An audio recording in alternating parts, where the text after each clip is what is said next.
안녕하세요. 얼마 전 제 인생에서 일어난 기적 같은 사연을 여러분과 공유하고 싶어 이렇게 글을 보냅니다. 저는 평범한 가정에서 태어나 평범하게 자라온 사람입니다. 그리 넉넉하진 않지만 부족할 것도 없는 그런 가정 환경에서 부모님의 사랑을 듬뿍 받으며 큰 외동딸이었죠. 고등학교를 졸업한 후에는 집 근처에 위치한 작은 회사에 취업하게 되었고 회사에서 격리 일을 하며 지냈습니다. 부모님께서는 아파트 단지에서 과일 가게를 하셨어요. 그리 규모가 큰 가게는 아니었지만 꾸준히 찾아주시는 단골 손님들 덕에 생계를 유지하는 데는 무리가 없었습니다. 그렇게 저희 가족은 무난하고 행복한 일상을 보내고 있었습니다. 지금 빨리 병원으로 와줘야겠다. 네 엄마가 교통사고가 나서 실려왔는데 상태가 많이 안 좋다고 하는구나. 자세한 얘기는 네가 오면 해주겠다고 해서 방금 막 긴급수술 들어갔어. 회사에서 이러던 중 갑작스럽게 걸려온 전화에 정신없이 병원으로 달려갔습니다. 도착한 병원에서 의사가 했던 말은 청천벽력과도 같았습니다. 커다란 트럭 바퀴가 어머니의 상체를 짓눌러서 장기들의 손상이 심하다고 했습니다. 급하게 수술에 들어가기는 했지만 수술 결과가 성공적일 가능성도 적고 성공한다고 해도 정상적인 몸으로 돌아가기는 힘들 것이라는 소식이었습니다. 수술방 앞에서 아버지와 밤새 어머니를 기다리는 동안 하염없이 눈물만이 쏟아졌습니다. 왜 하필 우리 가족에게 이런 비극이 일어난 걸까? 이대로 어머니를 영영 못 보게 된다면 어찌 살아야 하나? 고통스럽던 새벽이 지나고 어머니께서는 결국 그렇게 눈을 감으셨습니다. 너무나 갑작스러운 이별에 저와 아버지 모두 큰 충격에 빠졌습니다. 아버지께서는 운영하시던 과일 가게를 닫고 술독에 빠져 사셨고 저 또한 다니던 회사에 휴가를 내고 방에만 박혀 살았습니다. 당시에는 세상이 너무나 원망스러웠어요. 그날 그 시간에 그 길을 지나가시던 어머니도 전방을 주시하지 않은 채 어머니를 발견하지 못했던 트럭 기사도 병원으로 실려가신 어머니를 구해내지 못한 의사들도 세상이 전부 미웠고 하루하루가 고통스러웠습니다. 그런 비통스러운 나날들 속에서 먼저 벗어난 사람은 제가 아닌 아버지셨습니다. 간 사람은 있고 산 사람은 살아야지. 네 엄마가 하늘에서 우리가 이러고 있는 모습 보면 얼마나 속이 상하겠니. 내가 아비가 돼서 너를 보듬어주지는 못할 망정 못날 꼴만 보였으니 미안하구나. 우리 이제부터라도 정신 차리고 살자. 나중에 하늘에서 네 엄마 만나면 그래도 당신 그렇게 떠난 뒤로 우리 둘이서 열심히 살았다. 죄책감 가질 필요 없다. 그렇게 말해줄 수는 있어야 하지 않겠니? 아버지의 말씀에 저도 그제서야 정신을 차렸습니다. 휴가를 냈던 회사에 복귀했고 서서히 일상으로 돌아가기 시작했습니다. 아버지께서도 한동안 문을 닫았던 과일 가게를 다시 여셨습니다. 두 분이서 운영하시던 가게이시기에 분명 혼자서 운영하시기가 힘이 붙이셨겠지만 아버지께서는 제게 전혀 힘든 티를 내시지 않으셨습니다. 오히려 일상으로 돌아온 후에도 어머니를 잊지 못하고 고통스러워하는 저에게 이제 그만하라며 그동안 충분히 그리워했으니 어머니 편히 갈 수 있도록 놔주라고 담담히 말씀하시고는 하셨습니다. 그런 아버지의 모습이 든든하기도 했지만 한편으로는 아버지가 조금 원망스럽기도 했습니다. 아버지께서는 어머니의 죽음이 아무렇지도 않으신 걸까? 어떻게 저렇게 빨리 어머니를 보내실 수가 있을까? 이런 어린 생각들이었죠. 그러나 그런 생각들은 얼마 뒤 찾아온 어머니의 생신에 완벽하게 사라졌습니다. 생전 어머니께서는 과일 중에서도 딸기를 참 좋아하셨습니다. 마침 어머니의 생신도 겨울에 있던 터라 저희 가족은 어머니의 생신 때마다 가게에 납품된 딸기 중에 가장 좋은 딸기를 고르고 골라 함께 먹곤 했었죠. 딸기를 함께 드실 어머니는 이미 이 세상뿐이 아니셨지만 아버지께서는 그날도 딸기 박스를 들고 집에 돌아오셨습니다. 그리고 박스에서 가장 예쁜 딸기를 골라 정성스럽게 씻어낸 뒤 어머니의 영정사진 앞에 내려놓으셨죠. 아버지께서는 그렇게 한참 동안 어머니의 영정사진 앞에서 우셨습니다. 어머니가 돌아가셨던 날에도 어머니의 장례식장에서도 그렇게 우는 아버지의 모습을 보지 못했었는데 아버지께서는 정말 너무나도 서럽게 우셨습니다. 제가 차마 말을 걸 수도 없을 정도로요. 그 뒤로 세상에 둘만 남은 아버지와 저는 더욱 서로를 의지하며 살아갔습니다. 안녕하세요. 이런 곳에서 다 뵙네요. 집이 과일 가게를 하셨나 봐요. 저도 여기 근처에 살거든요. 저희 어머니 단골 가게인데 오늘은 몸이 안 좋으셔서 제가 대신 왔어요. 귤 한 봉지만 주시겠어요? 그래도 아는 사이인데 제일 좋은 걸로 챙겨주실 거죠? 그러던 어느 주말 아버지를 도와 과일 가게에서 일을 하던 중 가게에서 익숙한 얼굴과 마주쳤습니다. 당시 제가 일하던 회사의 대리님이었어요. 평소 대리님께서는 능청스럽고 싹싹한 성격으로 회사 사람들 모두와 두루두루 친하게 지내시는 분이었습니다. 저와도 오며 가며 인사 정도는 하는 사이였고요.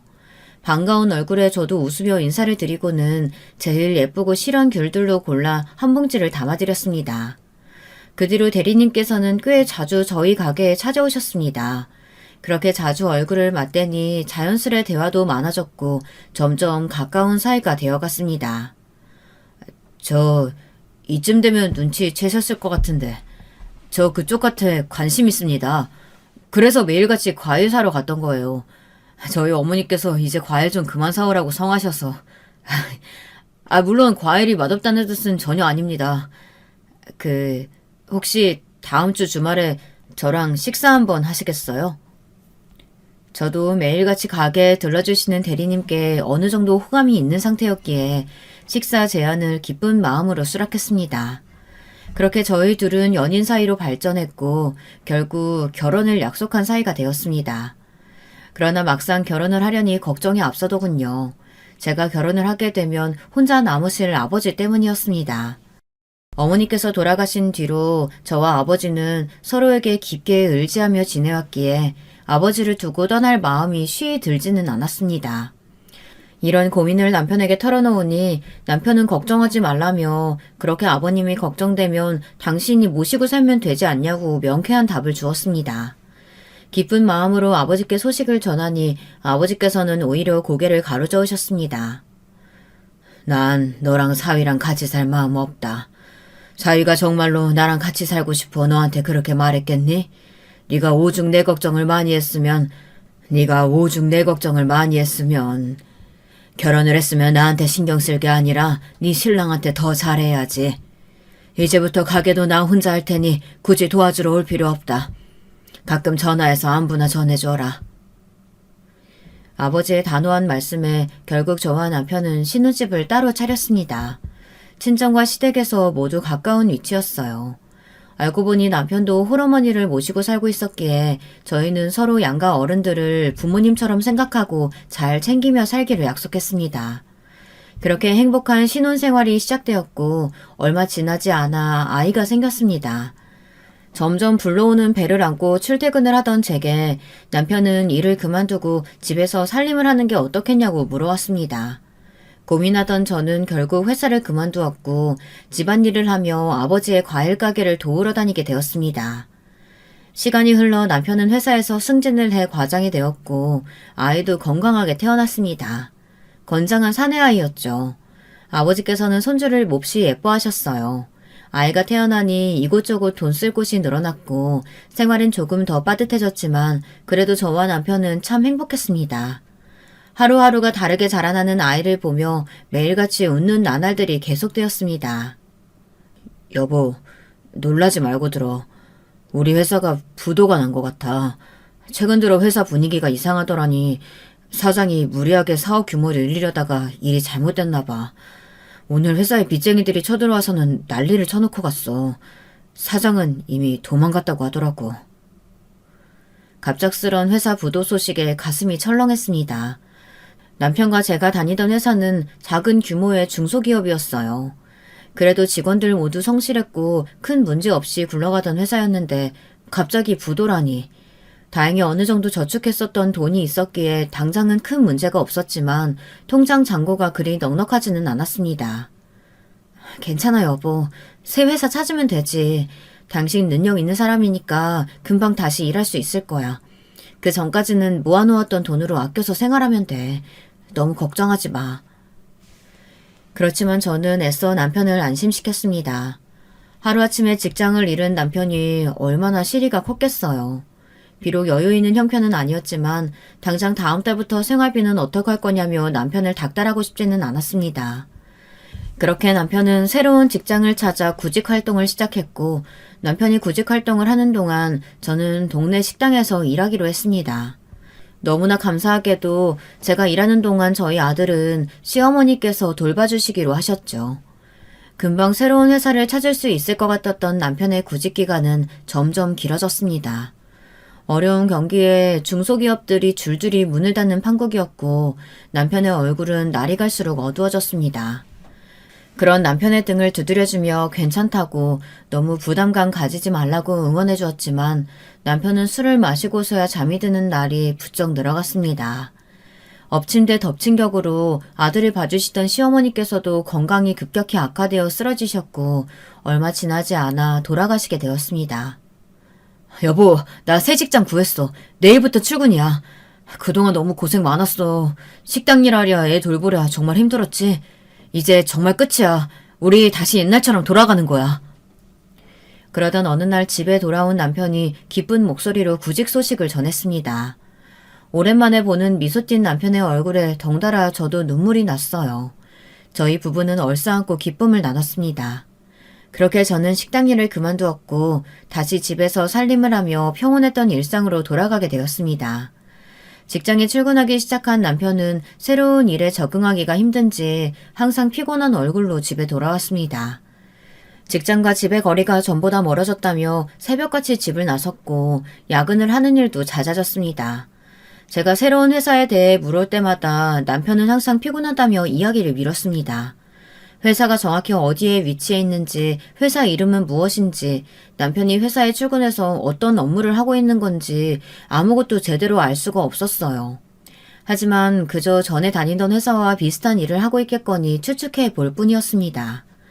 뭐가 어찌됐든 남편은 꾸준하게 월급을 가져왔고 조금 피곤해 보이는 것만 빼면 특별히 수상한 점은 없었으니까요. 그렇게 남편의 새로운 회사에 대해 아무것도 모른 채로 지내던 어느 날이었습니다.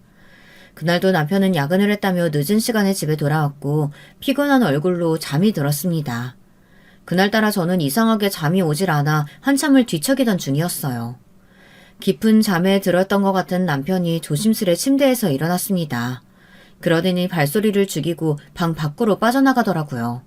처음에는 화장실이라도 가나 싶었는데 얼마 지나지 않아 현관문이 열리는 소리가 났어요. 순간 몽롱하던 정신이 번쩍 들며 저도 자리에서 일어났습니다. 급하게 외투를 챙겨 입고 현관 밖으로 나서니 엘리베이터가 1층을 향해 가고 있었습니다. 정신없이 계단을 뛰어내려가 아파트 단지 밖으로 나섰습니다. 익숙한 뒷모습이 시야에 잡혔고 그대로 남편을 뒤따라갔습니다.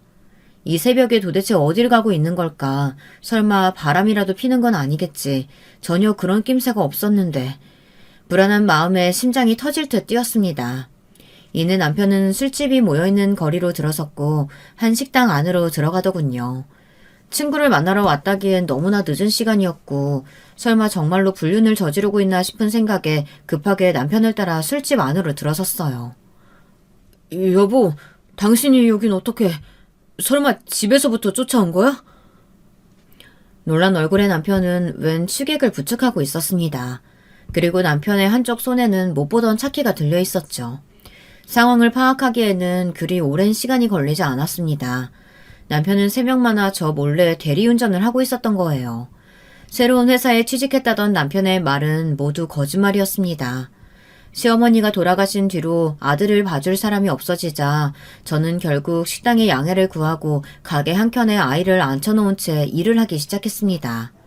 아이는 대부분 혼자서 숙제를 하거나 책을 읽으며 얌전하게 앉아있었지만 집에 가고 싶다며 찡얼대거나 장난을 치는 일도 잦았습니다. 아이를 신경 쓰랴 주방 일을 돕느랴 하루 종일 지치고 힘든 날들이 계속되었고 처음에는 편의를 봐주시던 식당 아주머니께서도 나중에는 곤란한 눈치를 보이셨죠. 남편은 그렇게 매일 식당에서 일하고 돌아와 지친 얼굴로 집안일을 하는 저와 점점 바닥을 보이는 통장 잔고를 보며 하루하루 심한 부담감과 죄책감을 느꼈다고 합니다. 그러나 구직 활동은 맘처럼 되질 않았고 결국 남편은 건설 현장 일용직 안부 일을 시작했습니다. 몹시 힘들기는 했지만 당장 회사에서 일할 때만큼의 돈을 벌어올 수 있는 일은 막노동밖에 없었다고 합니다. 그러나 점점 아픈 곳이 늘어나고 예전만큼 긴 시간을 일할 수 없었던 남편은 새벽에 대리운전을 하기 시작했습니다. 매일 아침마다 저에게 진실을 말하려고 수도 없이 다짐했지만 하루하루 커가는 아이와 남편을 배웅하는 제 얼굴을 보면 차마 입이 떨어지지 않았다고 합니다. 그동안 제게 말도 하지 못하고 아침마다 정장을 입고 집을 나섰던 남편을 생각하니 마음이 미어지는 것 같았습니다. 여보, 그동안 당신 고생하는 것도 모르고 나 혼자 마음 편하게 지내서 미안해. 많이 힘들었지. 내가 당신한테 더 신경 썼어야 하는 건데 이제 부담 가질 필요 없어. 우리 뭐가 됐든 같이 일해서 같이 먹고 살자. 당신한테만 짐 지우지 않을게. 제 말에 남편은 참아왔던 눈물을 쏟아냈습니다. 언제나 듬직해 보이던 남편의 등이 그렇게 작아 보이는 것은 처음이었어요. 그렇게 남편을 꼭 껴안고 서로 더 잘 살아보자고 다짐을 했습니다. 그 뒤로 저희는 가게를 차리기로 했습니다. 그간 저희 부부가 고생했던 이야기를 전해 들으신 아버지께서 운영하시던 과일 가게를 접고 그 자리를 저희에게 양보하기로 하셨거든요. 당연히 처음에는 아버지의 제안을 거절하려고 했습니다. 그러나 아버지께서는 완강하셨습니다. 그렇지 않아도 요즘 들어 혼자 가게를 운영하는 게 힘에 부쳤다며 돈을 조금 보태줄 테니 너희 둘이서 원하는 가게를 잘 꾸려나가 보라면서요. 아버지의 말씀에 남편은 그럼 저와 남편이 아버지를 모시고 살면 어떻겠느냐고 물어왔습니다. 결혼할 때부터 진심으로 아버지를 모시고 싶었다며 그때는 아버지께서 반대하시기도 했고 본인도 어머니가 계셔서 결국 흐지부지 됐지만 이제라도 감사하는 마음으로 곁에서 모시고 싶다면서요. 결국 그렇게 저희는 네 가족이 되었고 저와 남편은 과일 가게가 있던 자리에 작은 분식집을 열었습니다. 분식집은 생각보다 장사가 꽤 잘 됐습니다. 과일 가게가 있던 위치가 아파트 단지 앞이기도 했고 바로 앞에 달동네로 들어가는 오르막도 있었거든요. 아파트며 달동네에 사는 아이들이 왔다 갔다 하며 자주 가게에 들렀고 달동네에 사시던 어르신분들도 저희 가게를 자주 찾아주셨습니다. 물론 장사가 잘 된다고 해서 아주 넉넉한 형편은 아니었습니다. 제가 자라왔던 환경처럼 먹고 사는 데 큰 문제가 없을 정도였죠. 돈이 잘 모이지 않는 것에는 저와 남편의 습관 탓도 있었습니다. 사정이 어려워 보이는 손님들이 오시면 번번이 음식을 무료로 드리고는 했거든요. 김밥 한 줄을 사가지고선 그걸 3번 나눠 하루 식사를 때우시는 어르신들도 계셨고 친구들이 떡꼬치를 하나씩 사 먹을 때 돈이 없어 부러운 눈빛으로 바라만 보는 아이들도 있었습니다. 저나 남편이나 그런 사람들을 그냥 지나칠 만한 성정이 못 되다 보니 한 번, 두 번 도움의 손길을 베풀다 습관처럼 굳어지게 된 것이었죠. 안녕하세요. 혹시 여기 떡볶이 500원어치도 파나요? 손주놈이 여기서 파는 떡볶이가 먹고 싶다고 해서. 그러던 어느 날 어느 할머니께서 가게를 찾아오셨습니다. 한눈에 봐도 몹시 마른 체구에 거의 피골이 상접하신 듯한 모습이셨죠. 할머니께서는 500원짜리 한 개를 조심스레 내려놓으시며 제게 물으셨습니다. 달동네 주민이시겠구나. 그런 마음에 커다란 용기에 떡볶이를 가득 퍼담아 드렸습니다.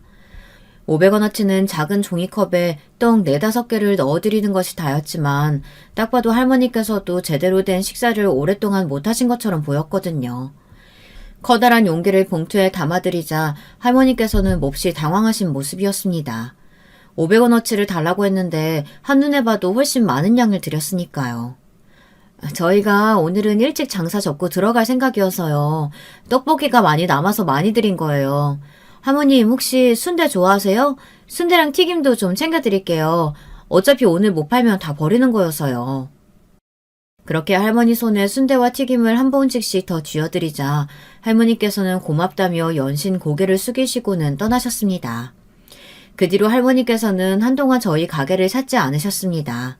저도 바쁜 일상을 보내다 보니 그날의 일을 잊고 살고 있었어요. 할머니 오랜만에 오셨네요. 그날 식사는 잘하셨어요? 손주가 떡볶이는 맛있게 먹었는지 모르겠네요. 오늘도 손주 주실 떡볶이 사러 오신 거죠? 오랜만에 가게를 찾으신 할머니께서는 그날도 몹시 수척하신 모습이었습니다. 반갑게 인사를 건네는 저와는 달리 어딘가 불편하신지 제대로 제 얼굴을 쳐다보지도 못하셨죠. 무슨 일이 있으신가 싶어 왜 그러시냐고 묻자 할머니께서는 우물쭈물하다가 500원을 내미셨습니다. 오늘도 떡볶이 500원어치만 달라고 하시면서요. 할머니께서는 그동안 염치가 없어 가게를 찾지 못했다고 하셨습니다.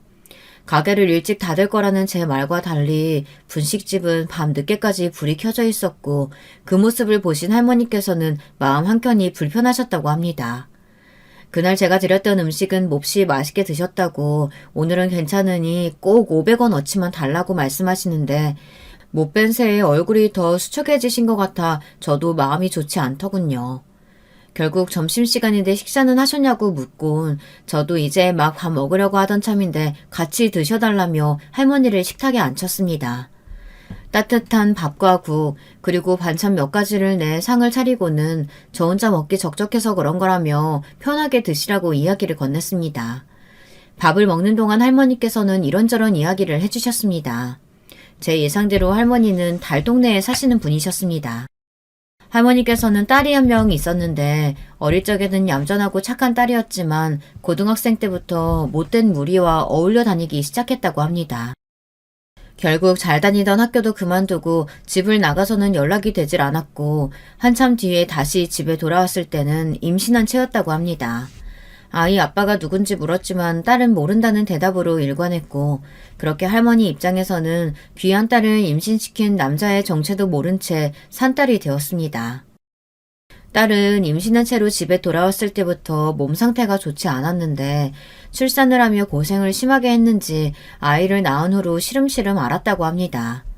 태어난 아이도 선천적으로 뇌혈관에 기형이 있어 몸이 약했고 할머니께서는 매일 폐지를 주워다 팔며 딸과 손주를 먹여 살렸다고 하셨습니다. 그러던 어느 날, 그날도 할머니께서는 늦은 밤까지 폐지를 줍다 집에 돌아가셨는데 아이 울음소리가 대문 밖까지 쩌렁쩌렁하게 울리고 있었다고 합니다. 무슨 일인가 싶어 서둘러 방에 들어갔더니 딸은 바닥에 엎어져 있었고 그 옆에서 손주가 울고 있었습니다. 놀란 마음에 딸을 그대로 들쳐업고 병원 응급실로 향했지만 딸은 이미 숨을 거둔 뒤였습니다. 가난한 형편에 치료는커녕 제대로 된 식사조차 챙겨 먹질 못했으니 극심한 영양실조 상태였다고 합니다. 그렇게 딸을 잃은 후로 할머니께서는 깊은 슬픔에 빠지셨습니다. 그러나 지치지도 않는지 옆에서 울고 있는 손주를 보며 기운을 차리셨다고 합니다. 할머니께서는 당시 딸을 데리고 갔었던 병원 의사선생님의 도움으로 기초수급자 신청이며 국가에서 받을 수 있는 지원들을 처음으로 알게 되셨다고 합니다. 요즘 같은 시대에는 나라에서 사람을 보내거나 다방면으로 관리해 어려운 사람들을 돕고 있지만 당시만 해도 복지의 사각지대가 많은 시절이었으니까요. 손주가 태어날 때부터 가지고 있던 희귀병은 뇌혈관 기형이라는 병이었는데요. 정상적인 뇌와 다르게 모세혈관이 생기지 않고 뇌동맥에서 뇌정맥으로 바로 연결되는 혈관 덩어리를 형성하는 질환이라고 했습니다. 덕분에 뇌출혈이며 뇌경색 등 뇌 관련 질환이 일반인보다 일어날 가능성이 훨씬 높았고 당시 간질 발작이라고 불렸던 뇌전증도 자주 일어났죠. 요즘에야 간질이 전염병이 아니라는 사실을 다들 알고 있지만 당시만 하더라도 간질 환자를 기피하는 문화가 있었으니 손주는 학교에서도 따돌림을 당하고 있었다고 했습니다. 의사 선생님의 도움으로 나라에서 받을 수 있는 지원을 신청해 한 달에 한 번씩 병원에 가서 약을 받아 먹고 있는 상황이었지만 더 좋은 치료를 받거나 정밀한 검사를 받을 수 있는 형편은 아니었기에 발작이 일어나거나 손주가 머리가 아프다고 하면 그저 가만히 진정되기만을 기다리신다고 하셨죠. 눈에 넣어도 아프지 않을 손주가 눈앞에서 고통을 호소하는데 해줄 수 있는 것이 아무것도 없는 할머니의 마음이 얼마나 찢어지셨을까요? 국가에서 나오는 지원금과 매일 폐지를 주어서 버시는 돈을 합쳐도 형편은 결코 넉넉치가 않았고 할머니께서는 본인 입에는 아무것도 넣지 않으시더라도 어떻게든 손주를 먹여 살리는 데 급급한 상황이셨습니다. 이런 눈물 나는 사연을 듣고서 여러분들이라면 어떻게 반응하시겠어요? 저는 그 자리에서 정말 펑펑 울고 말았습니다. 돌아가신 저희 어머니 생각이 나기도 하고 그동안 할머니께서 해오셨을 고생들이 떠올라 마음이 너무 아프더라고요. 그렇게 그날도 할머니 손에 음식들을 잔뜩 쥐어 보내드리고 얼마 후에 달동네 끄트머리에 있는 할머니 댁을 찾아갔습니다. 처음 만난 할머니의 손주는 저희 아들과 비슷한 또래로 보였습니다. 한눈에 봐도 마른 체구에 핏기 없는 얼굴이었지만 저를 보고는 해맑게 웃는 미소가 너무 예뻤습니다. 바리바리 챙겨갔던 떡볶이며 튀김들을 상에 깔아주자 아이는 너무 좋아했습니다. 손주가 가장 좋아하는 음식이 떡볶이라고 하더라고요. 매일 학교가 끝나고 돌아가는 길에 저희 분식집을 지나쳤는데 떡볶이는커녕 떡꼬치 하나 사 먹을 돈도 없어 그저 부러운 눈으로 가게 안에서 떡볶이를 먹는 친구들을 바라만 봤다고 합니다. 고생하시는 할머니와 어려운 집안 사정을 잘 알고 있었기에 차마 떡볶이 얘기를 못 꺼내다가 유난히도 머리가 많이 아팠던 날 처음으로 떡볶이가 먹고 싶다는 말을 했다고 합니다. 그 말을 들으신 할머니께서 500원을 들고 저희 가게에 찾아오셨고 그날 손주는 꿈에 그리던 떡볶이를 처음으로 맛보게 되었습니다. 처음 맛본 떡볶이는 상상했던 것보다 훨씬 맛있었고 그날 이후로 손주는 가장 좋아하는 음식이 떡볶이가 되었다고 했습니다. 세상에는 더 좋은 음식들이 차고 넘치는데 겨우 떡볶이가 뭐라고 허겁지겁 상에 놓인 분식들을 집어먹는 아이를 보니 마음이 참 안쓰럽더라고요. 할머니께서는 이런 외진 곳까지 뭐하러 고생스럽게 찾아왔냐며 앞으로는 이러지 않아도 된다고 말씀하셨습니다. 그렇지만 저는 그 뒤로도 자주 할머니 댁을 찾아갔습니다. 아픈 아이뿐만이 아니라 헬스카신 몸으로 매일같이 폐지를 나르시는 할머니도 걱정이 되었거든요. 식사는 잘 챙겨 드시는지, 어디 아픈 곳은 없으신지, 혹여나 갑자기 쓰러지시면 들여다봐 줄 사람도 없을 텐데, 이런 생각에 한 달에 2-3번씩 떡볶이며 튀김이며 분식들을 잔뜩 들고 얼굴을 비추곤 했습니다. 그러던 어느 날이었어요.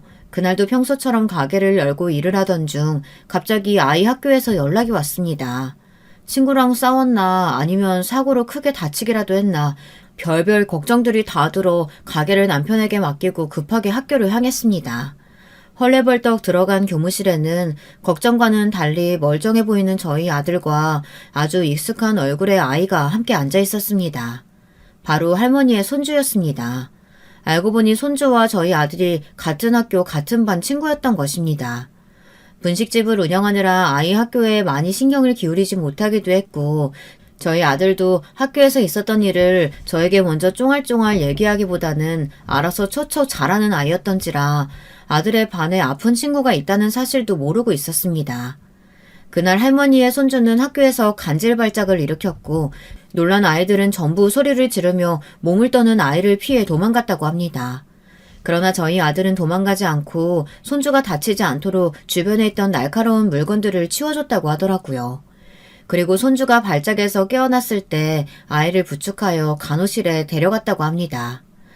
아이들의 담임 선생님께서는 저희 아들이 아주 가정교육을 잘 받은 것 같다며 본인이 잠시 자리를 비웠을 때 일어난 일이라 큰일이 일어날 수도 있었는데 저희 아들 덕분에 사고 없이 넘어갔다고 말씀하셨습니다. 손주의 보호자인 할머니께 연락을 드려야 했지만 할머니께 연락드릴 방법이 없어 저를 부르셨다고 하더라고요. 할머니 손주의 병에 대해 알게 되었던 날 아들에게 혹시나 그렇게 발작을 일으키는 친구가 있다면 이렇게 대처하라고 가볍게 일러줬던 것을 기억하고 있었던 모양이었어요. 아들이 너무나 기특하고 대견해 그날은 간만에 외식을 했던 기억이 납니다. 물론 할머니를 모시고 남편까지 5명이서 함께요. 그날 이후로 저희 아들과 할머니의 손주는 아주 친한 사이가 되었습니다. 이전까지는 간지를 무서워하던 반 친구들도 저희 아들 덕에 할머니의 손주와 점점 친하게 지내게 되었다고 합니다. 아픈 몸 탓에 소극적인 성격이었던 손주는 날이 갈수록 밝아졌고 할머니께서도 저와 아들에게 몹시 고마워하셨습니다. 그렇게 평화로운 나날이 계속되던 어느 날이었습니다. 문득 달력을 보니 할머니를 찾아뵌 지 시간이 꽤 지났더라고요. 간만에 할머니 댁에 찾아뵐 겸 가게도 일찍 정리하고 분식들과 제가 먹으려고 가져왔었던 과일들을 손에 한가득 들고 언덕길을 올랐습니다. 익숙한 대문이 보이자 밖에서부터 할머님 저 왔어요 라고 소리를 질렀는데 이상하게 인기척이 전혀 느껴지지 않았습니다. 할머니께서는 폐지를 주우러 나가셨다고 쳐도 이 시간이면 분명 손주가 집에 혼자 있어야 했는데 말이죠. 불안한 마음에 가져온 것들을 문 앞에 내려두고 급하게 안으로 들어섰습니다. 집안은 완전히 싸늘했습니다.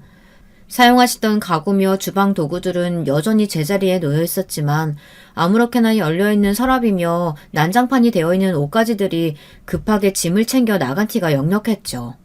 할머니께 무슨 일이 생긴 걸까 가슴이 쿵쾅쿵쾅 뛰었습니다.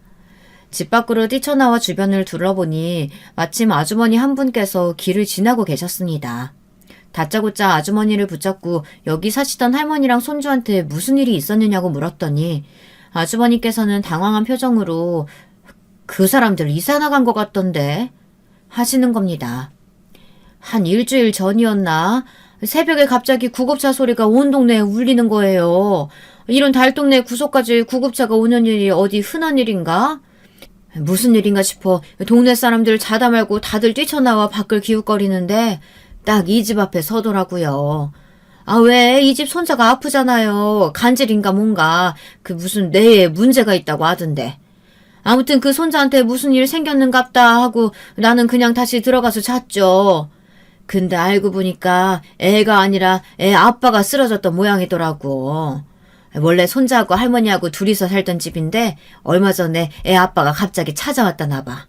나도 지나가다 얼굴 몇 번 봤는데 딱 봐도 성질이 고약해 보이더라고. 여기 옆집 사는 아줌마가 그러는데 며칠 동안에 우는 소리랑 남자가 막 고함 지르는 소리가 그렇게 들렸대요. 아유, 술 마시고 행패 부린 거겠지 뭐. 아무튼 그렇게 쓰러지고 뭐가 어떻게 됐는지 그 다음날 할머니 혼자 오셔가지고 짐 챙겨 나간 것 같던데요? 전혀 예상하지 못했던 이야기에 머릿속이 혼란스러웠습니다. 연락은커녕 어떤 사람인지도 모른다던 손주의 아빠가 갑자기 할머니 댁에 찾아왔고 며칠간 행패를 부리다가 급하게 이사를 나갔다니. 혹시 그 사람들 어디로 이사 간다는 얘기는 없었냐 물으니 아주머니께서는 전혀 모르겠다며 고개를 가로저었습니다. 그 뒤로 달동네 이곳저곳을 돌아다니며 주민들을 붙잡고 할머니의 행방을 묻고 분식집에 찾아오는 손님들께도 간간히 할머니에 대해 물었지만 다들 아는 바가 없다며 고개를 저을 뿐이었죠. 아들에게 손주의 소식을 물으니 손주는 갑작스레 전학을 갔다고 했습니다. 저한테도 전학 간다 어쩐다 말 한마디 없었어요. 전날까지만 해도 저랑 같이 놀다가 평소처럼 헤어졌는데 선생님이 처음에는 아프다고 했다가 나중에는 전학 갔다고 하셨어요. 무슨 일 생긴 거 아닐까요? 걱정스러운 아들의 목소리에 저는 아무 일 없을 거라며 손주는 더 좋은 곳으로 이사 갔으니 나중에 꼭 다시 만날 수 있을 거라고 등을 토닥여 주었습니다. 그렇게 할머니와 손주는 소리 소문 없이 행방이 묘연해졌습니다. 동네 사람 누구도 둘의 행방을 알지 못했고 할머니께 따로 연락드릴 방법도 없었습니다. 갑작스레 찾아온 아이의 아빠에게 협박을 당하신 건 아닐까, 혹시 손주의 건강이 급속도로 나빠진 건 아닐까 온갖 나쁜 상상이 들었지만 제가 할 수 있는 일은 아무것도 없었습니다. 그렇게 결국 걱정스러운 마음만을 남겨둔 채 시간은 흘러갔습니다. 하루, 한 달, 1년, 바쁜 일상을 보내다 보니 자연스레 할머니와 손주의 일은 잊혀졌고 그렇게 10년이라는 세월이 지났습니다. 저와 남편은 여전히 그 자리에서 분식집을 운영했고 초등학생이었던 저희 아들은 고등학생이 되었습니다.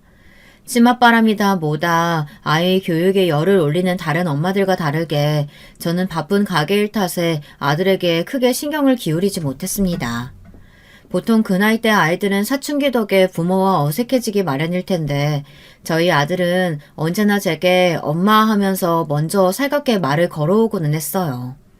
넉넉하지 못한 형편에서 그 흔한 학원도 한번 보내주지 못했는데 아들은 학교 공부며 집안일이며 뭐든 혼자서 척척 해내는 아이였습니다. 내가 전생에 무슨 복이 있어서 이런 아들을 낳았나 하고 그런 생각을 했던 것이 한두 번이 아니었습니다. 그러나 불행은 언제나 사람이 가장 행복할 때 찾아온다고 하죠. 너무나 행복하던 저희 가족에게 불행은 아주 갑작스럽게 찾아왔습니다. 아드님 상태가 아주 심각합니다. 수술 자체는 성공적으로 마무리되긴 했지만 워낙 병원에 실려올 때부터 상태가 좋지 않았어요. 왼쪽 갈비뼈가 부러지면서 심장과 폐에 심한 손상이 있습니다. 에크모라는 인공기계를 연결해 놓은 상태인데 이 기계가 당장은 심장의 역할을 대신해주긴 하지만 영구적인 것은 아니에요. 아드님의 심장이 이미 혼자서는 제 역할을 하지 못하기 때문에 에크모 치료를 하면서 심장 이식을 기다려야 할 것 같습니다. 뺑소니 사고였습니다. 그날도 아들은 평소처럼 학교가 끝난 뒤 가게 일을 돕기 위해 학교 뒤쪽 골목길로 걸어오던 중이었고 좁은 길을 지나던 트럭이 코너에서 아이를 발견하지 못해 사고가 났습니다. 트럭 기사는 다친 저희 아들을 발견하지 못했는지 아니면 사고가 났다는 사실을 알고도 겁이 났던 건지 그대로 현장을 벗어나 버렸고 쓰러져 있던 아들을 지나가던 행인이 발견해 119에 신고를 했습니다. 아들이 지나가던 골목길은 낮에도 인적이 매우 드문 길이었기에 아무도 목격자가 없었습니다. 아들이 발견되었던 시간도 사고 후 30분여가 지난 시점이었다고 합니다. 저희 아들은 그 차가운 콘크리트 바닥에서 30분이나 다친 채로 방치되어 있었던 겁니다. 병원에서는 아들이 조금이라도 더 늦게 발견되었다면 제대로 된 치료도 해보지 못하고 숨을 거두었을 수도 있다고 했습니다. 중환자실에서 기계들을 잔뜩 단 채 누워있는 아들의 모습을 보니 눈물이 쏟아졌습니다. 왜 나에게만 이런 시련이 찾아오는 걸까? 저 작은 아이가 무슨 잘못을 했다고 하늘은 이렇게 큰 고통을 주시는 걸까? 하염없이 눈물이 흘렀고 세상이 원망스러웠습니다. 아들의 교통사고 소식에 큰 충격을 받으신 아버지께서는 급속도로 건강이 악화되셨습니다. 혼자서는 식사도 제대로 못하실 정도로 시름시름 앓으시더니 결국 병원 신세를 지게 되셨죠. 중환자실에 누워있는 아들과 입원하신 아버지 사이를 왔다 갔다 하며 간호를 하다 보니 저 또한 심신이 몹시 지쳐가고 있었습니다. 저 없이 혼자서 가게를 운영하는 남편도 지쳐가기는 마찬가지였습니다. 누군가는 생활비와 병원비를 벌어야 했기에 남편이 혼자서 가게 일을 하고 있었거든요. 아들과 아버지의 상태는 날이 갈수록 좋지 않아졌고 저와 남편의 사이에도 대화가 사라지기 시작했습니다. 누워있는 두 사람을 보며 매일 눈물로 지새는 밤이 늘어갔습니다. 돌아가신 어머니처럼 아들과 아버지도 제 곁을 떠나버릴 것만 같은 불안감에 한시도 병원을 떠나지 않았어요. 간절한 제 마음과는 다르게 상황은 점점 나빠져만 갔습니다. 의사는 더 이상 에크모 치료도 지속하기 어렵다며 빠르게 심장 이식 수술을 받지 못하면 아들이 이대로 깨어나지 못할 가능성이 크다고 말했습니다. 그러나 심장과 같은 중요한 장기는 쉽게 이식받을 수 있는 것이 아니었고 언제 기증자가 나타날지 모르는 상황이었습니다. 갈수록 쇠약해지시던 아버지께서는 결국 눈을 감으신 뒤 저는 미친 사람처럼 아들에게 더 집착하기 시작했습니다. 혹시라도 아들의 심장이 기적처럼 갑자기 다시 뛸 수도 있지 않을까. 당장이라도 기계들을 벗어던지고 일어나서 엄마하고 저를 불러주진 않을까. 말도 안 되는 상상을 하며 하루 종일 중환자실 앞에서 떠나질 못했습니다. 당시에 저는 거의 사람꼴이 아니었습니다. 매일 식사도 하는 둥 마는 둥 아들에게 차도가 있을까 하루 종일 중환자실 앞에서 소식만 기다리느라 몸무게가 8kg나 빠졌을 정도였어요. 저를 더욱 미치게 하는 것은 아들의 사고가 뺑소니라는 사실이었습니다. 그날의 사고로 저희 가족은 이렇게 큰 불행을 겪고 있는데 그 불행의 씨앗이 된 트럭 기사는 잡힐 기미가 없었으니까요. 왜 그날 그 골목길에 하필이면 우리 아들이 지나가고 있었을까? 평소에 아이가 가게 일을 돕지 않았었다면, 그날 학교가 10분이라도 일찍 끝났었다면, 그 트럭 기사가 조금이라도 주변을 잘 살폈다면, 골목길에 지나가는 사람이 한 명이라도 더 있었다면, 수많은 상상들이 매일같이 저를 괴롭혔고 그러다 보면 차오르는 울분에 정말 미칠 것만 같았습니다. 내가 도대체 무슨 잘못을 했기에 이런 고통을 2번이나 겪어야 하는 건가. 억울한 마음에 사로잡혀 스스로는 물론이고 가게 일이며 남편이며 주변에도 전혀 신경을 기울이지 못하고 있었죠. 당신 이제 그만 좀 해. 솔직히 말해서 당신이 병원에 붙어있는다고 해서 뭐가 달라지는 거 아니잖아. 애 눈 떴을 때 당신 그런 꼴로 맞이할 거야? 당신 마음 힘든 거 잘 알아. 장모님도 교통사고로 돌아가셨고 장인어른께서도 너무 갑작스럽게 떠나셨으니까. 그렇다고 그렇게 다 내팽개치고 병원에만 붙어있으면 뭐가 나아져? 당신이 그렇게 미친 사람처럼 집착한다고 기증자가 갑자기 나타나기라도 하냐고. 나 혼자서 가게 운영하기도 이제 지쳐. 요즘 몸도 예전 같지 않고. 이제 제발 그만하고 정신 좀 차리자. 애를 위해서라도. 그런 저를 보다 못한 남편이 거의 울면서 쏟아낸 말에 저는 그제서야 정신을 차렸습니다. 입맛이 없더라도 억지로 밥을 챙겨 먹기 시작했고 한동안 손을 놓고 있었던 가게도 돌보기 시작했습니다. 오랜만에 만난 가게 손님들은 저를 몹시 반겨주셨고 그동안 걱정이 많았다며 살이 왜 이렇게 빠졌냐며 하나같이 따뜻한 말씀들을 해주셨습니다. 오랜만에 느껴보는 사람들의 온기에 바보같이 눈물이 흘렀던 기억이 납니다. 가게 일을 하는 중에도 혹시 병원에서 연락이 오지 않을까 핸드폰을 항상 곁에 두고 가게 문을 닫으면 불이 나게 병원으로 달려가 아들의 상태를 확인했습니다. 기특하게도 인공기계를 단 아들은 생각보다 더 잘 버텨주고 있었고 기적처럼 기증자가 나타나기만을 매일같이 간절히 바라고 있었죠. 그런 제 간절한 마음을 하늘에서도 알아주신 건지 얼마 지나지 않아 정말 기적 같은 일이 일어났습니다. 심장 기증자가 나타난 것입니다. 가게에서 연락을 받은 저는 하던 일을 내팽개치고 병원으로 달려갔습니다. 아들은 응급수술에 들어갔고 남편과 저는 밤새 수술실 앞에서 기도하고 또 기도하며 수술이 성공적으로 끝나기만을 기다렸습니다. 네, 수술은 성공적으로 끝났습니다. 경과는 좀 더 지켜봐야겠지만 아마 큰 문제 없이 회복할 수 있을 것 같습니다. 그동안 정말 고생 많으셨어요, 어머니. 심장 기증 이렇게 쉽게 받을 수 있는 게 아닌데 운이 좋으셨네요. 다행히도 수술은 성공적으로 끝이 났고 덕분에 아들은 적응 기간을 거친 후 이전처럼 정상적인 삶으로 돌아올 수 있게 되었습니다. 장기 기증 원칙상 기증자의 신원에 대한 정보는 아무것도 알 수 없었기에 이름도 얼굴도 모르지만 저희 아들에게 새로운 삶을 주신 기증자분께 너무나 감사한 마음뿐이었습니다. 물론 저희가 심장을 기증받았다는 것이 기증자분의 생명이 다했다는 뜻이었기에 마냥 마음이 가볍지만은 않았습니다. 안 된다는 걸 알고 있었지만 기증자분께 어떻게 해서든 감사를 전하고 싶은 심정이었어요. 요즘에는 장기 기증자와 수혜자 사이에 편지를 주고받는 제도가 생긴 모양이지만 당시에는 둘 사이의 교류가 이루어지기 힘든 상황이었어요. 그렇게 아들은 점점 회복하며 이전의 건강한 모습을 되찾아갔고 중환자실에서 일반 병실로 옮겨 재활을 시작했습니다. 할머니 맞으시죠? 저 기억하세요? 분식집 사장이요. 어떻게 이런 곳에서 다 만나네요? 그간 잘 지내셨어요? 제가 얼마나 걱정했었는데요. 아들의 재활을 돕던 평화로운 나날들이 이어지던 와중 저는 병원 로비에서 너무나 낯익은 얼굴을 발견했습니다.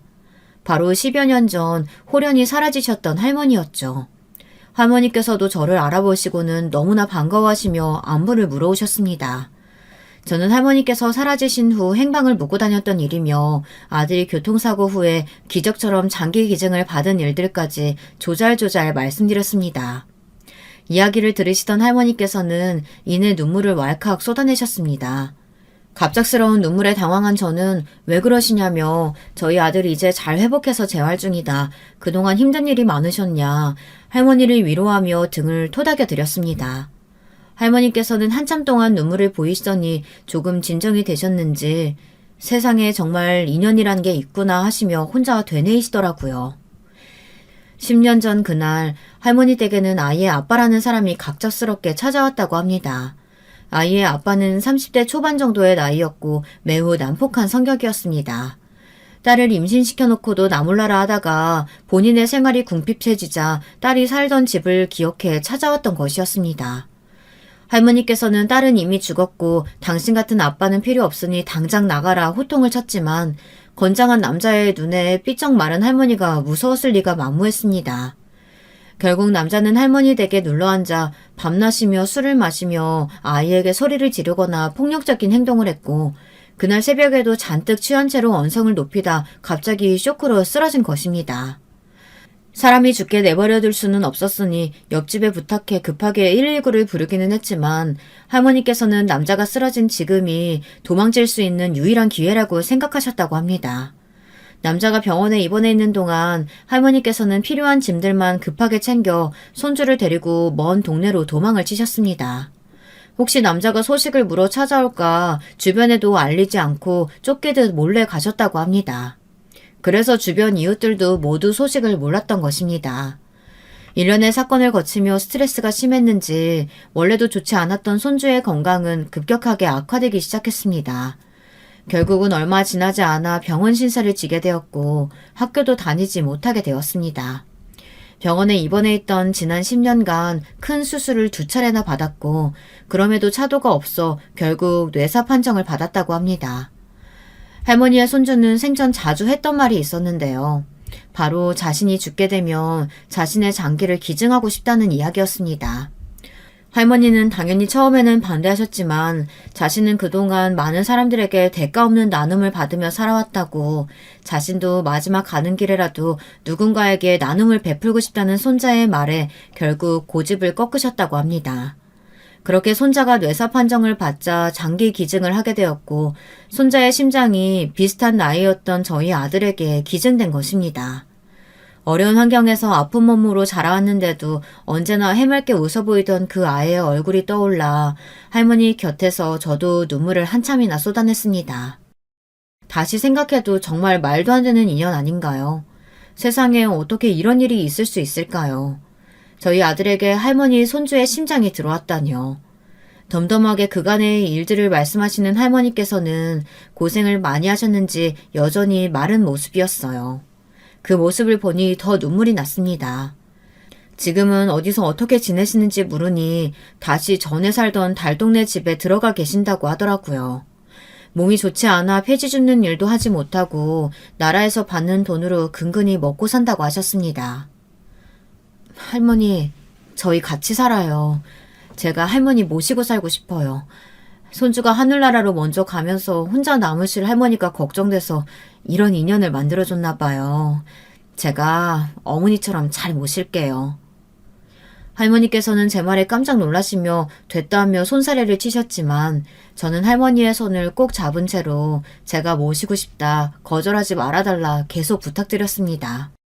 결국 거절하시던 할머니께서도 제 고집에 저희 집으로 들어오셨고 남편과 아들 또한 할머니를 가족처럼 반갑게 맞아들였습니다. 그리고 얼마 지나지 않아 저희 가족에게 또 한 가지의 희소식이 찾아왔습니다. 바로 뺑소니범이 잡힌 것입니다. 사고 후 한참 동안 목격자가 한 명도 나오지 않아 거의 포기한 상태였는데 알고 보니 저희 가게에서 도움을 받으셨던 달동네 주민분들이 분식집 아들이 사고가 났다며 저희 부부를 대신해 이리저리 증거를 찾아주셨던 것이었습니다.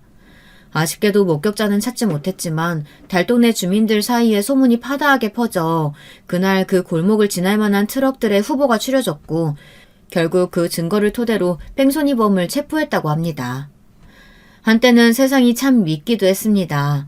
나름대로 남들을 위한다고 위하며 살아왔는데 왜 하늘은 내게 고통을 주는가 원망스러운 나날들이 많았죠. 그러나 결국 제가 베푼 것들은 전부 제게 기적이 되어 돌아왔습니다.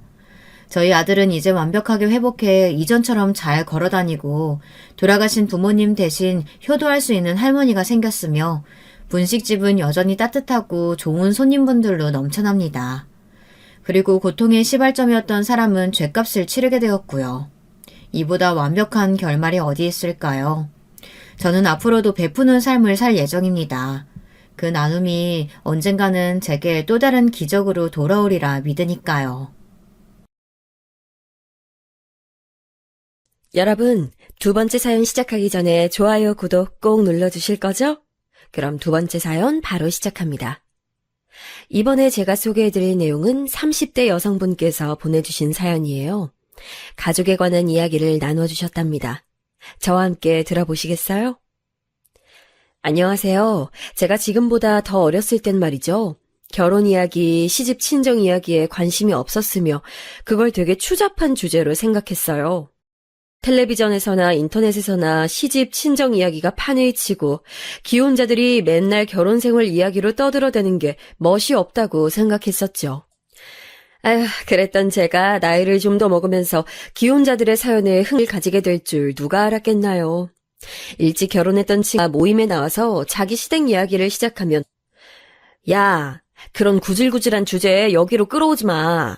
넌 결혼하기 전부터 예비시댁이 어떻고 저쩌고 말 많더니 결혼해서도 똑같구나. 사람들은 남의 결혼사에 관심 없어. 본인들만 안달인 거지. 너는 눈치 좀 챙겨라. 제가 이런 식으로 핀잔을 몇 번 준 적이 있었거든요. 그때 그 일찍 결혼했던 친구가 저한테 그랬었어요. 너도 지금은 가볍게 연애만 해서 몰라. 너도 결혼할 남자 생기잖아? 그럼 그 상황에 맞춰서 이야기거리가 정말 많아질 거고 누구라도 붙잡고 자기 이야기 하고 싶어서 애가 타게 될걸. 그때는 그 말을 무시했었죠.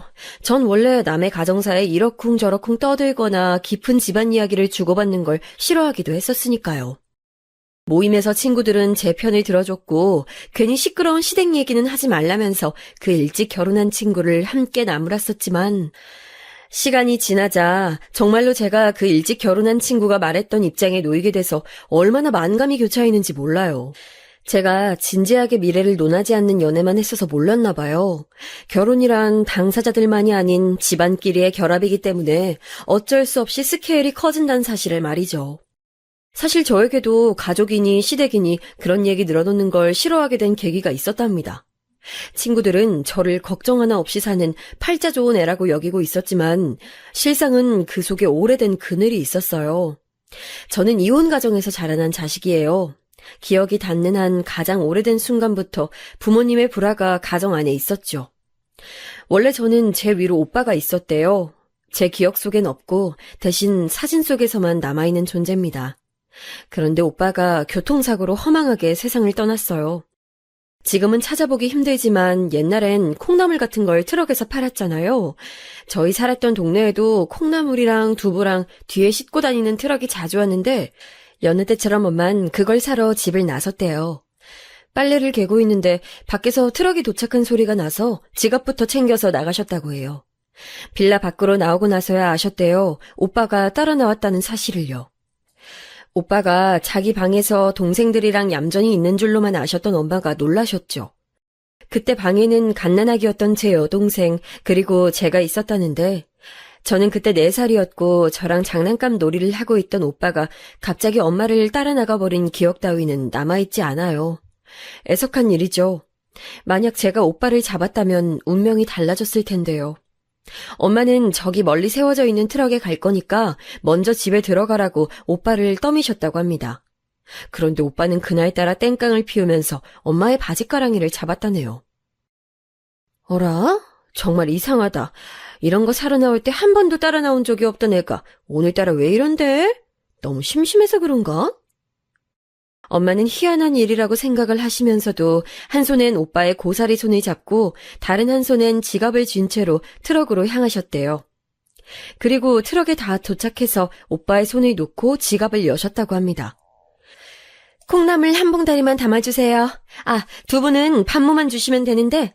어머, 차준아! 안 돼, 이리 와! 그리고 트럭에서 주문을 하던 그 짧은 찰나에 오빠가 갑자기 뛰어가기 시작했대요. 깜짝 놀란 엄마가 오빠를 불렀고 그건 오빠의 짧은 인생에서 마지막 들었던 부름이 되었지요. 달려온 차가 그대로 오빠를 치었던 거예요. 트럭에 가려져 있었던 꼬마아이가 뛰어나오는 것을 차주가 미리 보고 방어하기란 불가능했을 겁니다. 주택가 도로에서 차는 저속주행을 하고 있었지만 오빠의 어린 몸은 그 충격에도 쉽게 생명의 불꽃이 꺼지고 말았어요. 그렇게 오빠라는 존재가 세상에서 사라졌죠. 엄마는 그 이후로 한동안 정신을 놓고 사셨대요. 동네 아주머니들과 크게 싸우기도 하셨었대요. 민서 엄마, 그때 민서 엄마가 트럭 반대편에서 우리 차준이 불렀었지? 이리 오라고 손짓으로 불렀잖아. 왜 불렀어? 왜 오라 그랬어? 이 살인자! 네가 아들을 죽인 거야! 제발 그만해요. 이미 벌어진 일이고 그때 여기 민서 엄마는 차준이를 부른 게 아니라 우리끼리 웃고 떠들고 있었을 뿐이에요. 그걸 손 흔드는 걸로 착각하신 거라고요. 차준이가 왜 우리 쪽으로 갑자기 뛰어왔었는진 우리도 모른다니까. 우리도 얼마나 그때 일로 지금 충격이 큰데 말도 잊지 못할 정도인데. 뭐? 내 앞에서 충격이 크니 뭐니 어쩌고 저쩌? 이것들이 다 죽고 싶어? 니들이 전부 작당하고 내 아들 죽인 거 맞지? 맞잖아. 인정하란 말이야. 엄마는 완전히 이성을 잃고 동네를 쏟아디며 아주머니들과 싸우셨다고 하는데 그 이유는 오빠가 사고를 당했던 그 순간에 맞은편에 그 아주머니들이 계셨기 때문이었어요. 동네 분위기가 흉흉해졌고 콩나물과 두부를 싣고 다니던 트럭은 그 이후로 저희 동네에 도착해도 종소리를 울리지 않았습니다. 원래는 종소리가 울려 퍼지는 게 그 트럭이 도착했던 신호였거든요. 저희 엄마도 집에 있다가 그 소리를 듣고 나가신 거였고요. 하지만 오빠의 사고 이후로 종소리는 더 이상 들리지 않게 됐어요. 콩나물, 두부, 우리나라 사람들에겐 너무나도 대중적인 음식 재료잖아요. 식탁에서 빠질 수 없는 것이고요. 그런데 그날 이후로 저희 집에선 찾아볼 수 없게 됐어요. 저는 너무 어렸을 때라서 그런 현상이 뭔지도 알지 못했지만 자라면서 그런 것들을 깨닫게 될 때마다 가슴이 너무 착잡했었죠.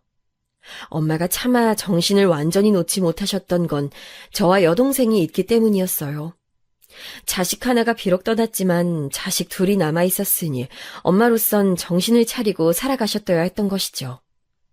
엄마는 꿋꿋하게 다시 일상으로 돌아오고자 하셨고 그때 흐름이 엇갈려 버렸어요. 이게 무슨 이야기냐고요?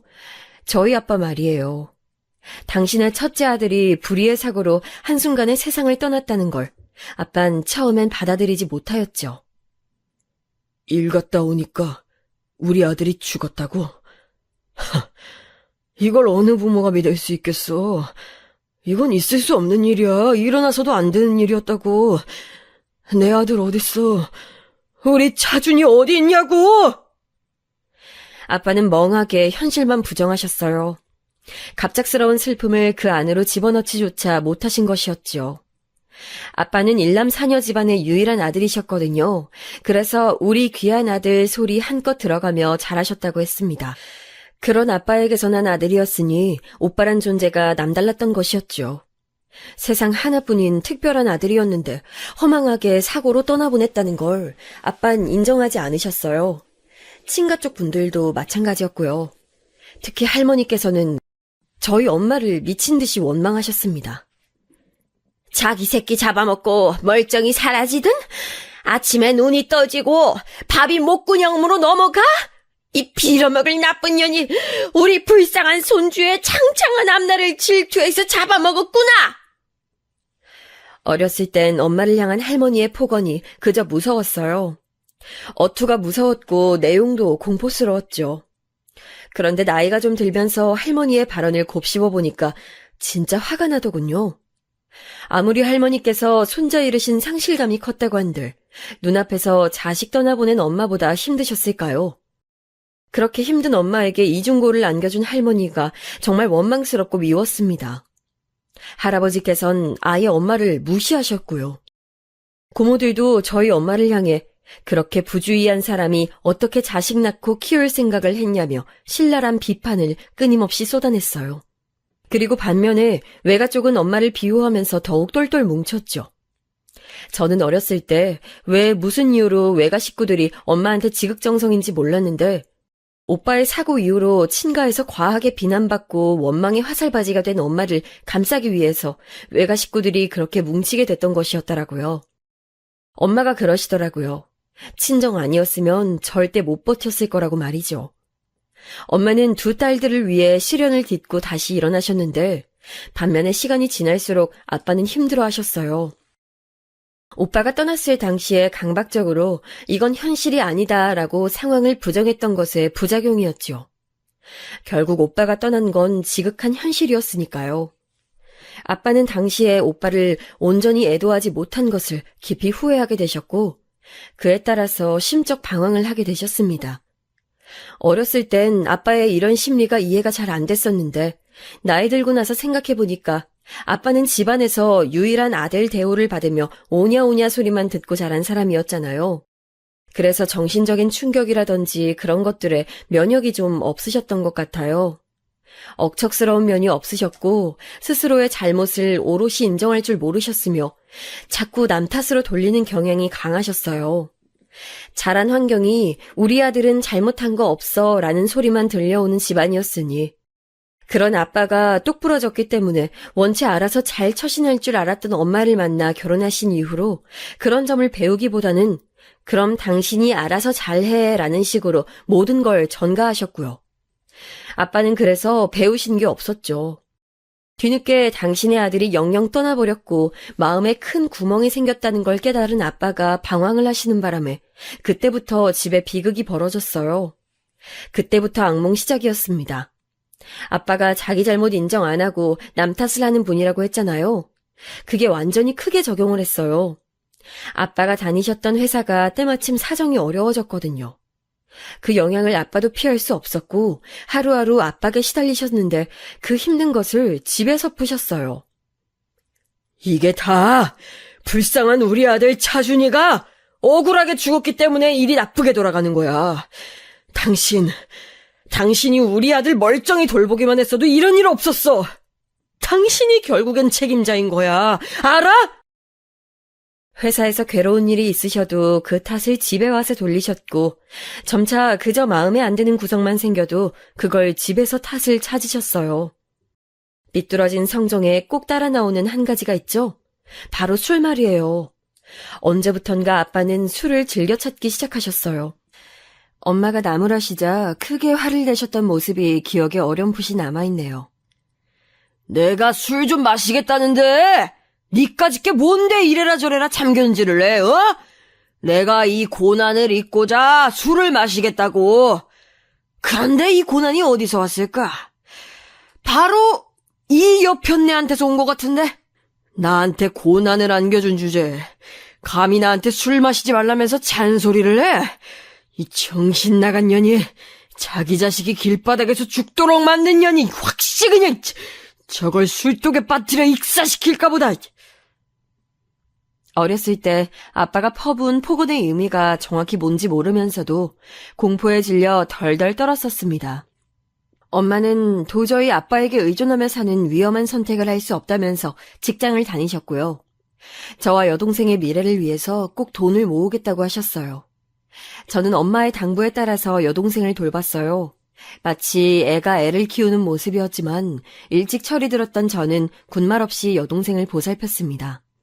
밥도 제가 먹이고 제 작디 작은 손으로 여동생의 얼굴을 씻겨가면서 옷도 갈아입히고 재워가면서 그렇게 제가 돌봤어요. 불평 불만을 터뜨리고 우는 소리를 할 집안 환경이 아니라는 것을 어린 나이에도 직감적으로 깨달았거든요. 제가 우는 소리를, 나약한 소리를 내뱉는 순간 아빠에게 어떤 봉변을 당할지도 모른다는 공포심이 저를 강력히 누르고 있었어요. 아빠는 날이 갈수록 성격이 포악해졌고 다혈질이 되어갔습니다. 솔직히 그쯤 되니까 세상을 떠난 오빠는 아빠가 분노를 터뜨리기 위한 핑곗거리가 아닌가 싶어졌죠. 허구한 날 불쌍한 내 아들 타령하면서 그걸 핑계 삼아 술을 드셨고 한참 집에 돌아오시지 않았으며 집안의 물건을 다 깨부셨으니까요. 아빠가 제멋대로 망나니처럼 행동하시는 거랑 일찍 세상을 떠난 오빠가 무슨 관계가 있다는 건지 어린 마음에도 정말 어이가 없었던 것 같아요.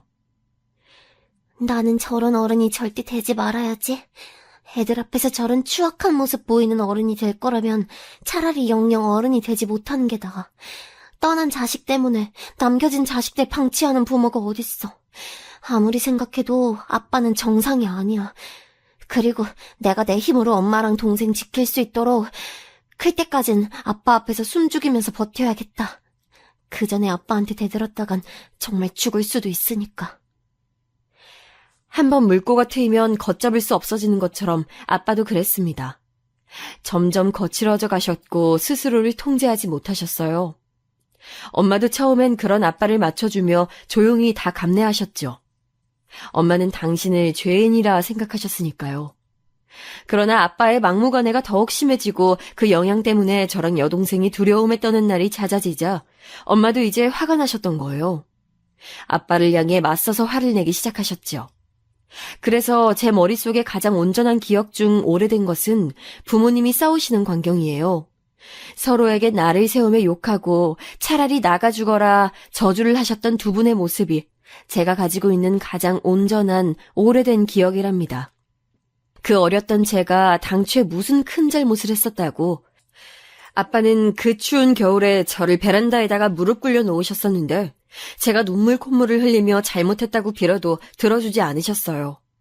저는 제가 무슨 잘못을 저질렀는지도 모르는 채 추위에 온몸을 떨어가며 베란다에 갇혀 있어야 했던 그 무력감이 아직도 생생합니다. 나중에 알았죠. 아빠는 그저 저에게 성질대로 화풀이를 하셨을 뿐이라는 걸요. 저는 사정이 나았습니다. 제 여동생은 아빠 때문에 영영 정상적인 삶을 못 살게 됐으니까요. 여동생이 9살 때였는데요. 집에서 아빠 때문에 머리를 다쳤어요. 아빠가 여동생이 몰래 사모은 인형놀이 스티커 세트를 발견하곤 그걸 다 가위로 잘라버리신 게 화근이었죠. 이 정신머리 없는 게 자기 아빠는 밖에서 개고생하며 돈을 벌어오는데 넌 겨우 이딴 거나 사모으면서 돈을 낭비하고 있었어? 내가 저번에 말했지. 한 번만 더 이딴 거 사모으면 내가 다 찢어버릴 거라고. 너도 가만 안 둘 거라고 내가 분명히 경고했었을 텐데. 아빠는 주방 가위로 여동생이 고이고이 모았던 스티커들을 죄다 잘라버리셨어요. 여동생은 울면서 난리를 치다가 아빠를 말리려고 매달렸는데 아빠의 팔 힘에 내동댕이 쳐졌고 하필 침대 모서리에 머리를 박고 쓰러졌어요. 정신을 잃고 쓰러져 있던 여동생을 아빠는 모른 척 했습니다. 그저 자는 줄로만 알았대요. 울다 지쳐서 그냥 잠든 거라고 생각했대요. 어찌 보면 별거 아닌 사고로 끝날 수 있는 일이었는데 바로 조치를 취하지 않았던 탓에 여동생은 뇌에 이상이 생겨버렸어요.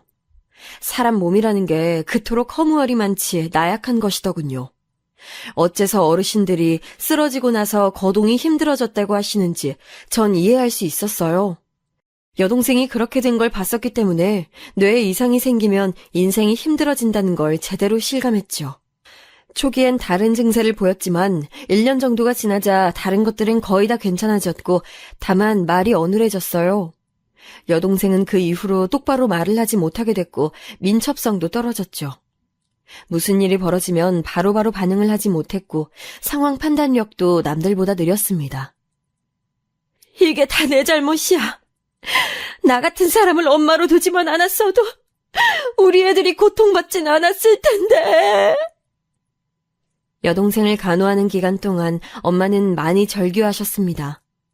아빠가 습관적으로 남 탓을 하신다면 엄마는 스스로의 탓을 강박적으로 하셨지요. 여동생의 일 이후로 부모님은 더 이상 부부라고 볼 수 없게 됐어요.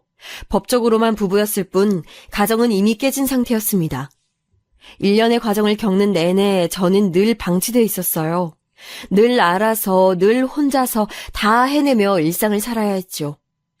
제 생일날 제가 슈퍼에 가서 사온 카스테라 빵으로 혼자 생일 축하를 했었거든요.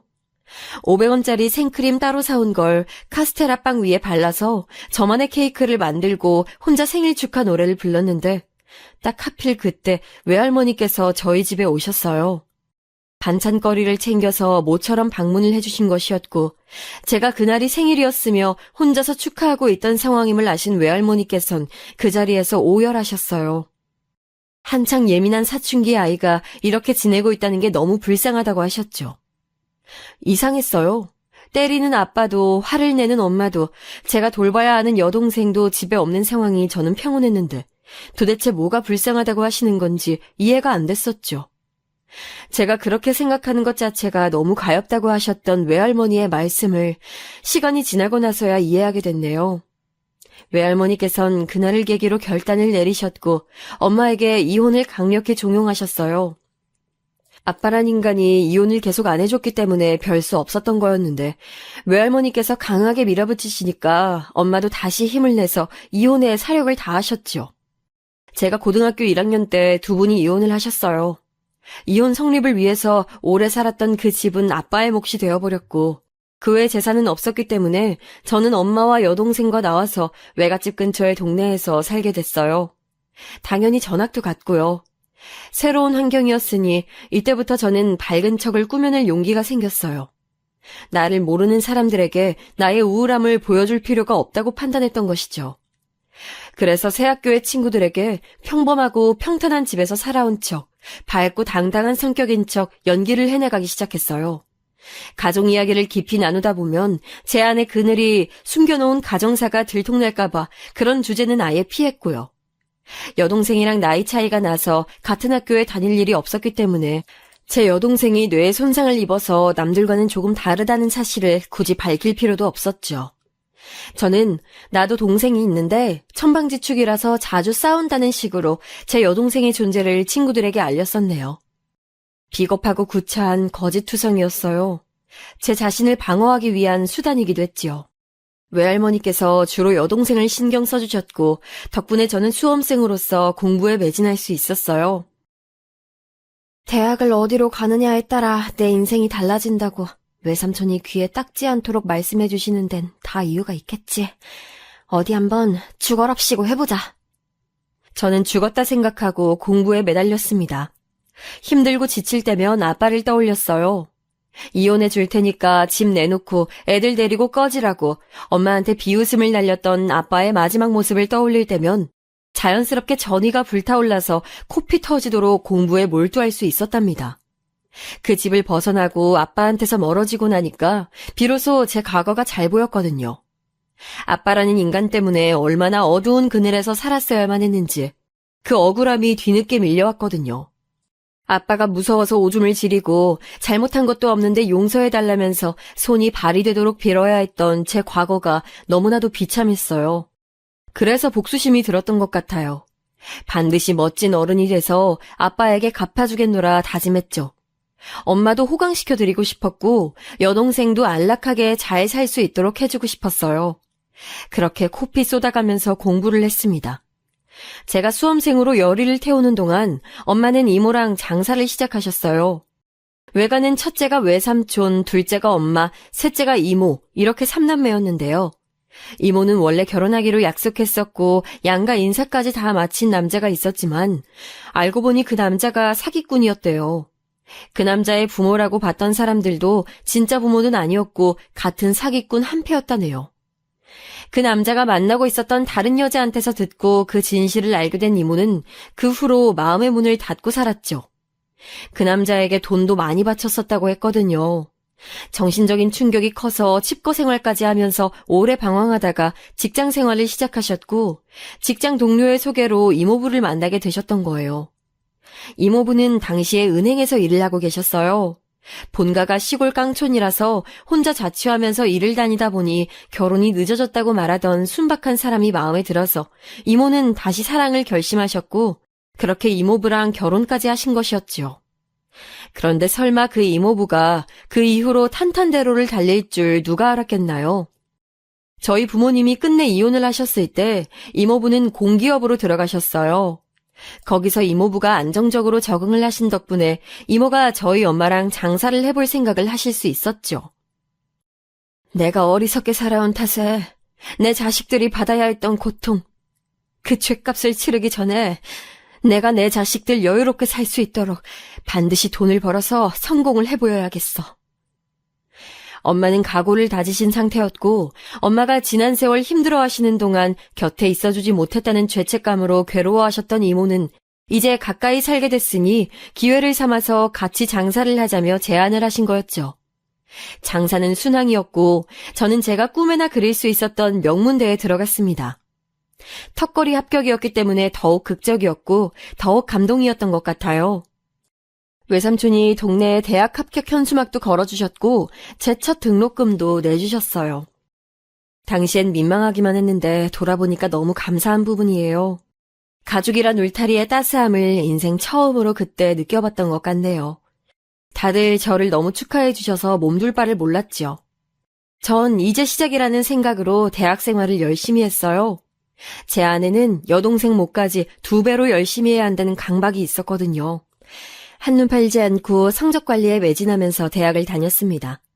그러는 동안 엄마와 이모의 가게는 대박 행진을 이어가고 있었어요. 이쯤 되면 아빠라는 작자 엄청 땅을 치고 후회하겠는데? 자기를 벗어난 처자식들이 완전히 날개 달고 성공하고 있으니 알게 되면 얼마나 배가 아프실까? 때때로 저는 그런 생각을 하고 있었는데요. 대학 졸업을 앞두고 날아든 아빠의 소식에 저는 멍해지고 말았어요. 아빠가 병원에 계시는데 사실 날이 얼마 안 남았다고 하였습니다. 엄마랑 제가 오랜 침묵을 지키며 생각에 빠져들었죠. 가봐야 하나 말아야 하나, 가면 무슨 말을 해야 하나, 욕이라도 실컷 해주는 게 나을까 이런저런 생각들도 엄마나 저나 심란한 시간을 보냈습니다. 아빠는 그놈의 술을 못 버려서 간이 망가지셨던 건데요. 간이 무너지자 다른 장기들도 따라서 무너졌고 친가 식구들에 의하면 한 차례 억울한 의료사고도 겪은 탓에 아빠의 몸은 손쓸도리가 없게 되었다고 했어요. 오랜만이네요. 잘 지내셨냐고 묻긴 어렵겠어요. 이렇게 누워 계시니까. 저는 엄마와 함께 아빠를 찾아갔고 병실에 들어가자마자 엄마는 한숨과 함께 고개를 휙 돌려버렸어요. 그러실 만도 했죠. 왜냐하면 병상의 아빠는 너무 참혹하리 많지 볼품없게 야위어 있었고 안색도 아주 안 좋았으니까요.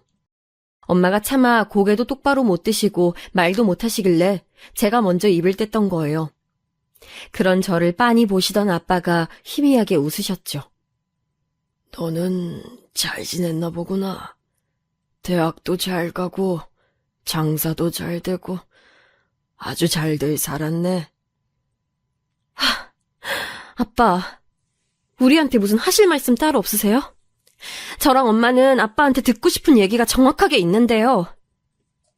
제가 쓰고 살아온 걱정 없고 마냥 해맑은 사람이란 가면은 아빠 앞에서 너무나도 쉽게 벗겨졌어요.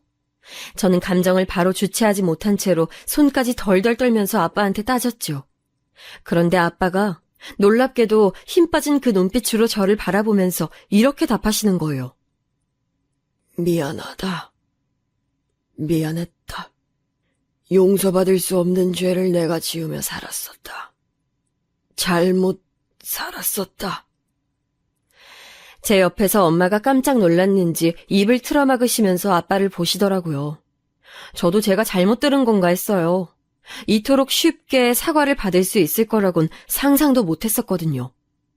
지난 세월 아빠 때문에 꽂힌 비수가 아직도 가슴 깊숙한 곳에 박혀 있었지만 그 위로 날아든 사과에 저는 갈피를 잡을 수 없어졌죠. 그 사과를 받아주면 저희 모녀의 지난 괴로움이 다 아무것도 아닌 것으로 치부될까봐 그럴 수가 없었어요. 저는 그래서 아빠의 진심 어린 사과를 외면해버렸어요. 제가 먼저 자리를 떴고 엄마는 아빠와 따로 오랜 대화를 나누셨어요.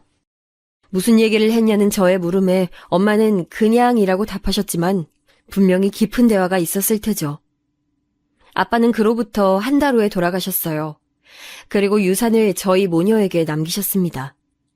저희에겐 아빠가 이혼하면서 가져가셨던 집뿐만 아니라 다른 돈도 생겼어요. 보험금을 포함한 모든 금액이 다 저희에게로 넘어왔거든요. 친가 식구들이 설마 돈을 다 줄 것이라곤 상상도 못한 일이었기에 어리둥절했었네요. 저에게 할머니는 원망의 대상이었는데 다 늙어서 쇠약하신 모습으로 가끔 얼굴이나 보여다오 이렇게 말씀하시니까 눈물이 핑 돌더군요. 사람 마음이란 너무 나약한 것 같아요. 아빠는 돌아가시면서 편지를 딱 한 장 남기셨어요. 여동생 앞으로요. 그걸 여동생은 닳고 닳도록 읽었습니다. 너무 많은 감정들이 얽혀있는 가족사였기에 저는 이걸 꺼내 보이며 살고 싶지 않았어요. 결혼에 대한 원초적인 불신도 강했기에 시댁이니 친정이니 하는 주제도 껄끄러웠고요. 제가 속에 많은 이야기를 담고 있는 것이 캥기니까 아예 남의 가정사도 듣고 싶지 않아졌던 것이겠죠. 설마 이런 제가 결혼을 생각하게 될 줄이야 저도 놀라울 따름이었죠. 상대는 저보다 2살 연상이었고요. 직장 동료가 자기 지인을 소개시켜줬는데 그 지인이랑은 안 맞아서 헤어졌거든요. 그런데 웃기게도 그 지인의 친구랑 제가 눈이 맞았어요. 남녀관계란 정말 오묘한 것 같아요. 그렇게 남자친구랑 사귀게 되었고 한 번도 저한테 먼저 결혼 이야기를 꺼내지 않으면서도 저에게 깊은 신뢰를 보내주는 남자친구한테 저는 점점 빠져들었습니다. 남자친구는 제 말이면 다 따라줬어요. 전 사실 잘난 남자가 필요 없었어요. 못난 남자가 좋다는 건 아니었고 굳이 잘난 조건을 따질 필요가 없단 거였는데요. 남자친구가 객관적인 조건은 빼어나지 않았으나 저를 잘 맞춰줬고 다정다감한 성격에 애교가 많다는 것도 너무너무 마음에 들었어요. 욱하는 성질도 없었고 체질상 술도 잘 못 마셨죠. 남들이 들으면 황당하다고 할진 모르겠으나 저는 남자친구가 담배 연기 맡고선 콜록거리는 모습에 결혼하고 싶어진 사람입니다. 아무한테도 이 진짜 이유를 밝힌 적 없었지만 사실은 담배 연기에 질색하는 모습 때문에 저는 결혼하고 싶어진 거였어요. 사계절을 같이 나봤는데 어느 계절에 만나도 남자친구는 저한테 짜증 한 번 안 내고 늘 헌신적이었죠. 그래서 제가 날 잡아서 청혼했어요. 나 내년에 연봉 협상 끝내주게 잘해낼 거야. 지금보다 돈을 더 잘 벌 거고, 나는 사회생활뿐만 아니라 집안일도 잘해. 오빠가 어딜 가나 자랑하고 싶은 아내가 돼줄게. 그러니까 나랑 결혼해주라. 제가 장난기 하나 없이 그러는 모습에 저의 진심을 알아챈 남자친구가 제 청혼을 받아주었죠. 저랑 먼저 사귀자고 한 것도, 매번 데이트 때마다 안달을 낸 쪽도, 늘 사랑한다고 애정 표현을 한 것도 남자친구 쪽이었어요. 제가 먼저 진심 어린 감정을 딱 한 번 표현했던 게 바로 청혼이었죠. 남자친구는 제가 영영 결혼 생각이 없는 줄 알았다면서 놀랍고 감동이라 그랬어요. 제가 워낙 집안 이야기도 안 하고 깊은 대화도 안 하고 그냥 일 얘기, 연예인 얘기만 하니까 자기랑은 결혼할 생각이 없는 게 아닐까 하는 짐작을 했었대요. 저는 남자친구에게 결혼하고 싶은 마음이 진심이라 그랬고 양가에 인사를 드리고 싶다 했습니다. 어쩌다 보니까 먼저 남자친구의 부모님을 뵙게 됐어요. 저를 댁으로 초대해 주셨거든요. 남자친구는 전형적인 평범한 가정의 표본에서 자라왔더라고요. 깊은 사정은 모르겠지만 보이기론 그랬어요.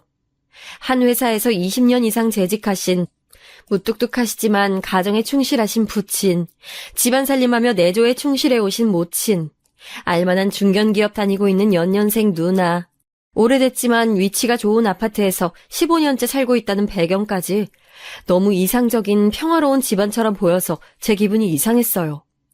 질투심이었을지도 모르겠네요. 아빠는 병으로 돌아가셨고 엄마는 간단히 일하시면서 지낸다고 그런 정도로만 저는 제 부모님을 묻는 질문에 답했어요. 왠지 눈치로 보건대 양친께서 저를 썩 마음에 들어 하시는 것 같진 않았어요. 그런데 제가 저 재직하고 있는 직장 얘기를 하니까 표정이 밝아지셨죠. 제가 명문대 출신에 우리나라 사람이면 모를 수가 없는 기업에 다니고 있다는 걸 아주 높이 사셨어요. 우리 아들은 워낙 성격이 무르고 착해서 이게 장점이자 단점인데 얌을 딱지고 똑 부러지는 아가씨를 데려오다니 이런 찰떡궁합을 봤나. 어머님께서도 제 직장 얘기를 듣고는 무척 즐거워하셨죠. 남자친구가 좋은 말로는 착하고 나쁜 말로는 호구 같은 사람이었는데요. 그걸 어머님께서도 알고 계신 모양이었어요. 제가 남자친구의 그런 점을 보완할 수 있을 것으로 보인다고 말씀해 주셨죠. 그 다음으로 다시 두 분을 뵌 자리가 상견례장이었답니다. 원래 그렇게 의도한 건 아니었는데 식사 한 끼 다 같이 하자고 얘기가 나왔다가 그게 상견례장으로 의미가 커져버렸어요. 온갖 풍랑을 다 헤쳐온 분이 저희 엄마이신데 절대 그런 자리에서 얕잡아 보이실 분이 아니었죠. 수수한 인상을 하고 계시지만 말 한마디 한마디에 강단 넘치고 묘한 카리스마를 풍기는 저희 엄마 앞에서 남자친구의 양친께서는 별다른 말씀조차 못하셨어요. 그렇게 정신없이 장사를 하다가 작년부터 쉬고 있고요. 지금은 건물 관리 일이나 하면서 제 시간 쓰고 있네요. 행여나 저희 측에서 애들 결혼하는데 드는 비용 부담을 적게 할까봐 하는 걱정은 안 하셔도 되고요. 딸애 결혼시키려고 저도 엄마로서 방비는 많이 해놨답니다. 저희 엄마가 두루뭉술하게 말씀하시길래 저도 부연 설명을 끼얹진 않았어요. 남자친구 쪽도 집요하게 물어보진 않더라고요. 얼떨결에 성사된 자리였으므로 자세한 것들은 추후 이야기 나누고 조율하자는 것으로 자리는 마무리되었고요. 그런데 이틀 뒤 남자친구가 저한테 뜬금없이 저기 그런데 어머니께서 일하신다는 건물 있잖아. 거기 위치가 어디야? 무슨 일을 하시는 거야? 이런 걸 물어오는 거예요. 왠지 저의 촉이 남자친구가 자기 의사로 물어오는 건 아닌 것 같다 싶었지만 굳이 이걸 지적하진 않았네요. 아, 우리 엄마? 건물은 문정동에 있는데 왜? 그냥 관리하면서 지내셔. 나도 자세한 건 사실 잘 몰라. 그래? 알겠어. 그냥 궁금해서 물어본 거야. 남자친구가 해맑게 대답할 때까지만 해도 어떤 일이 벌어질지 몰랐어요. 그로부터 며칠이 지났을 때였죠. 남자친구한테서 연락이 왔는데 목소리가 안절부절 당황한 게 느껴지더라고요. 저기 혹시 내일 시간 돼? 엄마가 너 좀 보자고 하셔서. 이렇게 갑자기? 무슨 일로 보자고 하시는데? 시간은 내일 저녁에 퇴근하고 괜찮아. 그러면 그때 보는 걸로 하자. 엄마가 너한테 꼭 하시고 싶은 말이 있으시대. 남자친구가 초조해하고 있다는 걸 알 수 있었어요. 궁금했지만 당장 내일 확인할 수 있을 테니 더 캐묻지 않고 참았죠. 식당에서 뵐 줄 알았는데 카페에서 저를 만나자고 어머님이 그러시더라고요. 장소에 나가보니까 어머니께서는 이미 저를 기다리고 계셨습니다. 제가 두리번거리면서 남자친구를 찾으니까 그런 저를 비웃으셨죠. 우리 아들은 내가 일부러 오지 말라고 그랬어요. 내 말이라면 죽는 신용도 아는 효자라서 여기에 나올 수 없었던 거니까 아가씨가 이해를 좀 해주시고.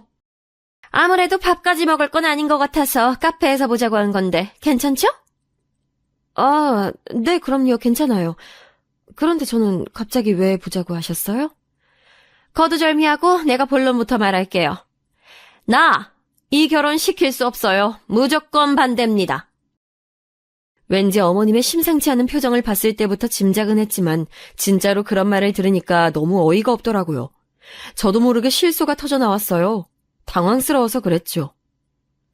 웃어? 지금 내 말에 웃은 거예요? 이 아가씨가 내 말을 장난으로 들었나? 내 아들하고 당장 헤어져요. 워낙 착하고 여린 아이라 아가씨한테 먼저 헤어지자는 말 못할 거예요. 그러니까 아가씨가 헤어지자고 단호하게 끊어내주세요. 제가 왜 그래야 하는데요? 이유나 듣고 싶네요. 이런 상황에선 이유 먼저 말씀해 주셔야 하는 거 아닌가요?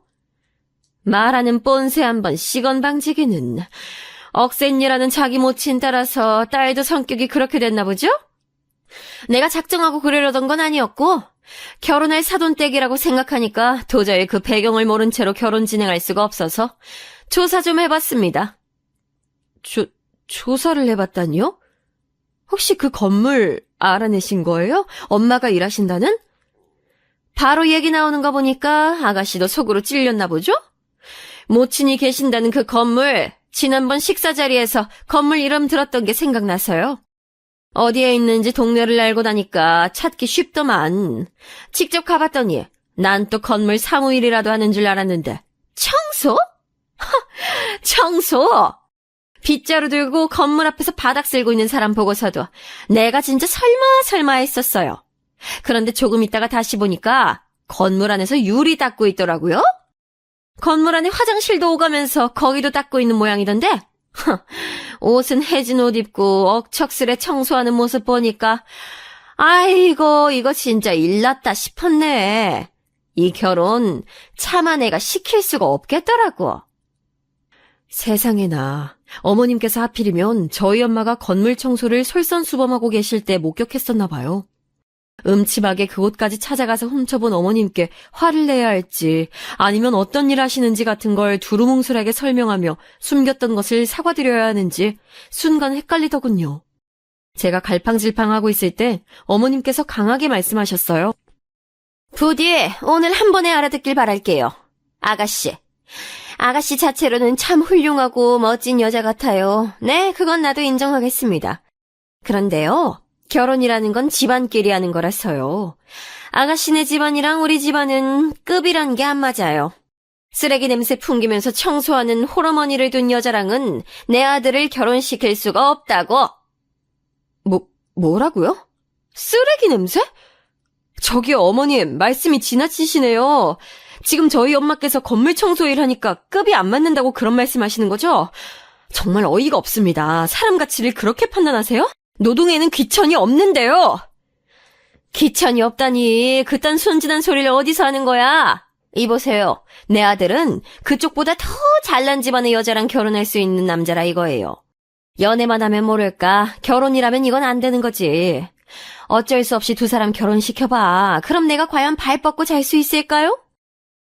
난 내가 못 그럴 것 같거든요. 더 괜찮은 집안의 며느리를 드릴 수 있었는데 하자도 없는 내 아들이 뭐가 아쉬워서 건물 청소부 장모를 둬야 하나. 이 생각으로 내가 밤잠 설질 게 분명하단 말이죠. 이렇게 캥기는 게 있을 땐 안 해야 맞는 거거든요. 하여간 내 아들하고 헤어져요. 결혼? 웃기지도 말라지. 어머님께서는 저에게 일가를 터뜨리신 후 먼저 자리를 뜨셨어요. 남겨진 저는 하도 어이가 없어서 한참을 혼자 헛웃음만 흘렸죠. 그러다가 남자친구가 보낸 카톡을 확인하고 나서 전화를 걸었어요. 어머님이 나보고 오빠랑 헤어지라는데? 오빠 생각은 어때? 난 오빠만 나 좋다 그러면 기꺼이 가시밭길 걸어볼까 해. 내가 다 감수하고 오빠랑 결혼할 생각 있어. 뭐? 글쎄, 나는 여전히 네가 너무 좋고 사랑하고 결혼하고 싶고 그런 마음인데 솔직히 엄마 때문에 걸린다. 엄마가 눈에 흙이 들어와도 절대 이 결혼 안 된다고 죽는 한이 있더라도 반대할 거라고 막 어제 나한테 소리까지 지르셔서 우리 엄마가 원래 안 그러는 사람인데 그렇게 화내는 모습을 처음 봤어. 그런 엄마 모습이 자꾸만 눈앞에 아른거려. 내 마음은 너한테 있는데 눈에는 엄마 모습이 보여. 나 어떡하면 좋을까? 남자친구가 징징거렸습니다. 바로 우는 소리부터 하더군요. 연애하는 동안 이런 면모가 참 귀여우면서도 짜증이 났었어요. 나약하고 선택이나 책임을 자기가 지는 걸 무서워하고 그런데 이젠 거기다가 마마보이라는 것까지 추가해야 한다니 머리가 아프더라고요. 제가 단호하게 물어봤죠. 오빠, 자꾸 울려고 하지만 말고 정신 차리고 지금 똑바로 생각하고 대답해. 나야 아니면 어머님이야? 내가 어떻게 선택을 해? 내가 어떻게 한 사람만 고를 수가 있어. 난 그런 잔인함이 없어. 그딴 소리 좀 제발 그만해. 그래서 어머님 반대 이겨내고 나랑 결혼할 자신 있어 없어? 난 그런 거 못해. 난 우리 엄마 못 이겨. 우리가 결혼하려면 네가 우리 엄마 설득하고 이겨줘야 돼. 난 엄마 반대 이겨낼 자신 같은 게 없어. 그래놓고선 저를 사랑한다면서 질질 짜더군요. 이딴 놈이랑 연애도 아니고 결혼을 하려고 했던 제 지난 결정을 후회했습니다. 어떻게 이런 남자랑 평생을 살 수 있겠어요. 그래서 제가 그 어머님 말 맞다나 먼저 헤어지자고 그랬어요. 우린 인연이 아닌 것 같다고 했더니 응, 내가 미안해 라는 카톡만 엄청 보내오더군요. 그것마저도 마마보이처럼 보였어요. 저는 엄마한테 남자친구랑 파혼하게 됐다고 말씀을 드렸어요. 미래 계획에 이견이 있어서 크게 틀어졌다고 일부러 다른 핑계를 댄대요. 그리고 이틀 뒤 전 남자친구한테서 저희가 가려고 예약해뒀던 식당은 그럼 어떻게 해야 하냐고 연락이 왔어요. 참나, 그런 것 하나 해결을 못해서 한숨이 나왔네요. 알아서 취소하든지 하면 될 거 아니야. 왜 나한테 그런 것까지 물어봐. 아니 오빠는 집에서 어머님이 다 해주고 오냐 오냐 해서 자립심 따위는 하나도 없이 자랐나 봐. 어머님이 잘못하셨네. 뭐라고? 우리 엄마 욕하지 마. 네가 뭔데 우리 엄마 욕하는 거야. 와, 자기 엄마 안 좋은 소리 듣는 건 싫나 보네. 오빠가 발끈하는 거 처음 본다. 그런데 그쪽 엄마가 우리 엄마 먼저 욕했던 거 알아? 쓰레기 냄새 풍긴다나 그런 말 써가면서. 그건 사실이잖아. 건물 청소일이나 구질구질하게 하시니까 우리 엄마가 그렇게 말할 수밖에 없었던 거지. 야, 구질구질이라니. 말 가려서 해. 그리고 그 건물 우리 엄마 거야. 우리 엄마가 그 건물주라고 이 바보야. 제가 통쾌하게 한 방 날려버렸고 전 남자친구는 그대로 말을 잃더니 정신 차리자마자 저한테 사과를 해댔어요. 다 미안하다고 몰라서 그랬던 거라고 울며불며 매달렸죠. 반신반의했는지 그 다음날 저희 엄마의 건물에 출몰했었다는군요. 저희 엄마 성함 대면서 여기 건물주 맞냐고 입주자분께 막 물었대요. 그 입주자분은 맞다고 대답했고요. 그때부터 전 남자친구고 그 모친이고 간에 아주 저한테 석고대죄를 해대는데 이미 떠나간 버스인데 어떻게 잡겠어요? 불가능했죠. 그 건물은 아빠가 돌아가시고 나서 차곡차곡 준비했다가 4년 만에 엄마가 사들이신 거예요. 사들이고 나서 건물의 가치는 확 올랐고요. 설마 그 건물로 하여금 사람을 가려내게 될 줄은 몰랐었지만요. 저는 결국 그 전 남자친구랑 다시 만나지 않았고 대신 연애 감정이 훅 떨어져서 계속 혼자서 지냈어요. 그러다가 진짜 인연을 만나서 지금은 결혼을 앞두고 있답니다. 결혼 진행하다 보니 생각이 많아져서 사연까지 적어봤네요.